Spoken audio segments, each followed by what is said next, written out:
Welcome to the Tharuni Health Eye Program series.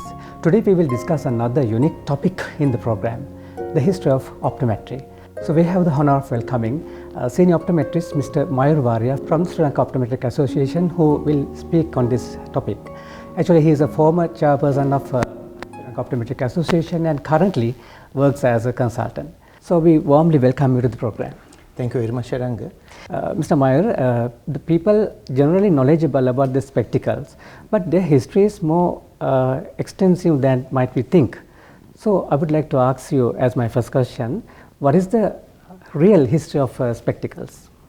Right. First of all, Aranga, thank you very much for inviting me for this series of programs on eye health and eye care.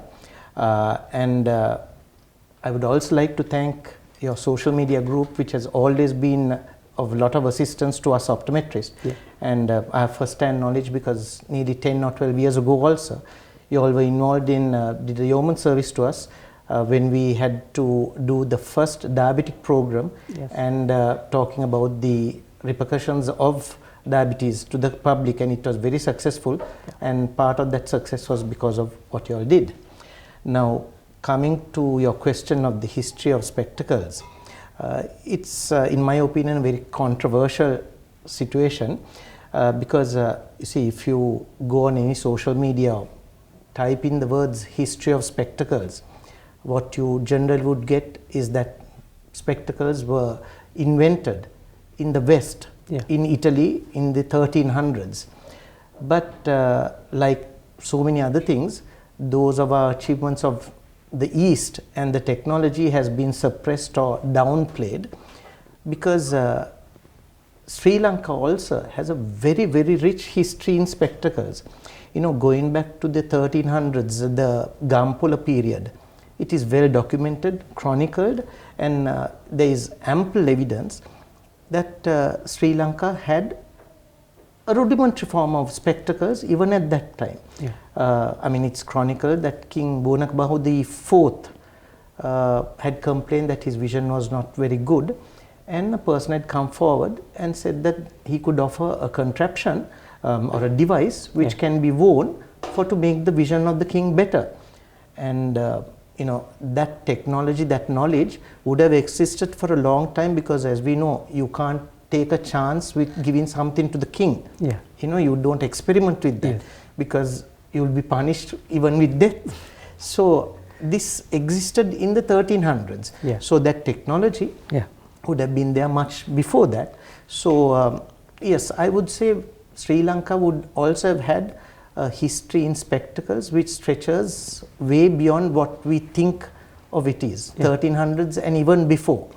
And you know, what is unique about our spectacle industry is, whilst the West had spectacles made of glass, we Sri Lankans had the refraction or the power on natural stones. You know, first it was beryl, but due to its scarcity, they have started using white quartz.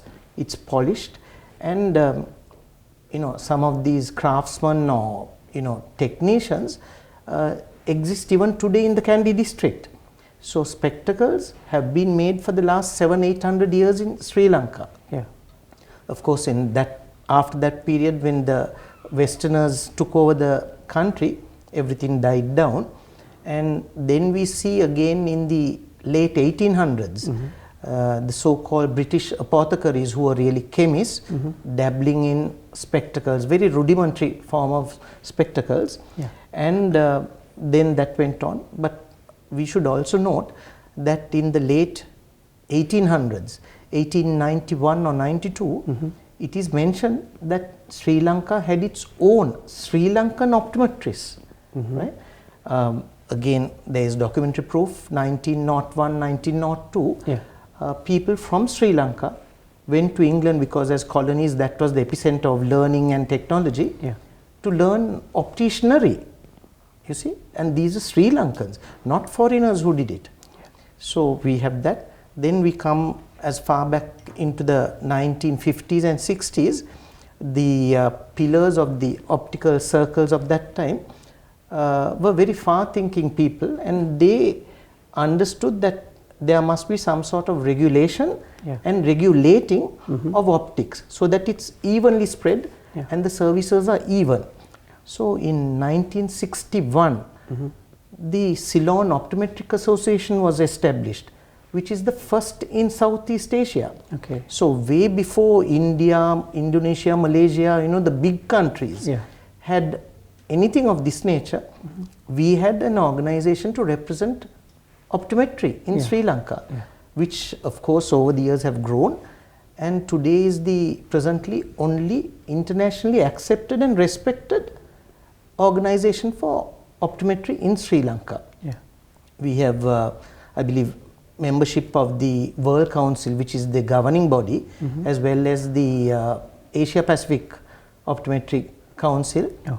And it is an ongoing process. Yeah. And today we are representing the industry and the profession, which is, I feel, a rather unique situation, because they look after the business aspect as well as the education. Sri Lanka in the 60s at the Vidyodaya Pirivena Yeah. had a BSc in optometry, right? And then the gold standard at that time, which was the Frick and Fleeman course, Yeah. was again available in Sri Lanka. And we still have a few people who did those early educational courses Yeah. and excelled in them. Yeah. So we have a very, very rich history in optometry in Sri Lanka and in spectacles. Wow, that is a very good explanation actually. That means we had a very great past. Oh yes, Yeah. we have. Okay, my next question. In the past in the Sri Lanka, we have heard of the word optician. But however, now we don't hear it much. Why is that? Well, Shiranga, the word optician covers a whole gamut of areas. Yeah. But with the advancement and the sophistication of the profession, Yeah. now it has been divided into various other names. Now, a new name that is coming up is a person called optometrist. Yeah. Because with optician, it was optometry was not really the thing, it was opticianry. So the refraction or the vision testing was done, Yeah. and then the lenses and spectacles were dispensed. Yeah. But today, with the sophistication, it is divided into two separate units. There is an optometrist who would check your eyes, refraction, all that. Then there is a dispensing optician who would give the spectacles as per the prescription that has been brought in. And both aspects have developed to such an extent Yeah. that no one person can be an expert at both. So it's two completely different words today from the word optician of the past. Yeah. Then that's where we stand today. I mean, if you look around, you get today people who are just refractionists, who are optometrists. They would diagnose problems of your eye, and if it is required even more intervention, then would direct you to an eye surgeon or a ophthalmologist. Yeah. Then you get people who are only doing the dispensing. So you would come with a prescription, Yeah. they will get you the glasses done in the proper scientific manner. So that is what it has divided into today. If a person has, so they believe they have a problem with their vision. Yes. So what they should do? Ranga, again, I would divide that into 2 points. One is, a person of a senior age finding that they have some deficiency in their vision. So that is the first recognition. But more importantly today is the baby or the toddler or the person of a younger age finding out whether they have a problem with vision. Now, with a child, he would not understand that he cannot see equally to what a normal person would see. So that's where the mother-child correlation comes into play. Because if a child is being fed by the mother, the child would generally gaze at the eyes of the mother. But if the gaze wavers, that would be one indication that there is a lack of vision. If you take a slightly old child, going to school, the teacher will notice that some children are really backward in their studies. Yes. I have an experience where a particular child was told by the school that there is no point in this child being in school. It's better for the child to go out, because they were from hard-working families, that it's better for the child to get some sort of work so that he can earn something for the family. Yeah. But it was not recognized that the child was backward because of the lack of vision. Yes. So we found this child by accident in one of the eye clinics, gave him a pair of glasses, and he excelled in his O-levels, which was about 3 or 4 years ago. Yeah. He came on top of that district. So it was simply recognizing. So it's very important that we find out or recognize that there is a lack of vision as early as possible, because once you catch it early, you can give some sort of a sure solution to that, right? Because eyes are still growing, the child is growing, so we could give an intervention which really will make a difference to that child's age and life. Yeah. But of course, a person who has recognized vision loss at our age, for example, then of course you approach a qualified proper optometrist.